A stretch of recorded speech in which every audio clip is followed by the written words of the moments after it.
कहत रहलू हई सती सवितरी हम सब कामवा करीना। अरे कहत रहलू हई सती सवितरी हम सब कामवा करीना। बोली नहीं निकलत होई, बोली नहीं निकलत होई।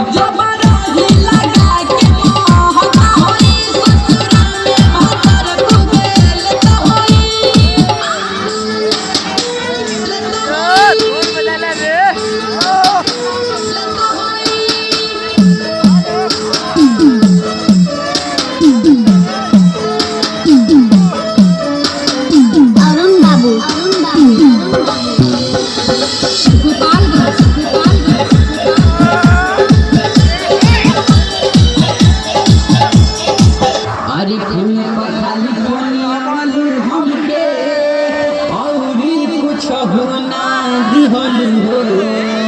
अरे फोने पर खाली बोलू हमके औरी कुछ होना दिहलू हो। मत बिना पूछले तहरा, बिना पूछले तहरा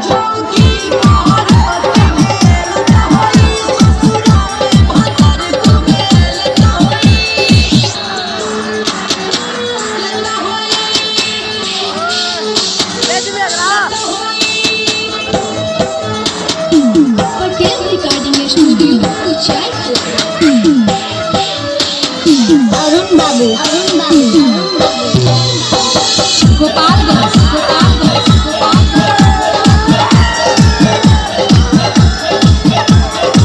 अरे रामजी बबुआ के दे के धोखा, अरे रोशन संगे चल गई।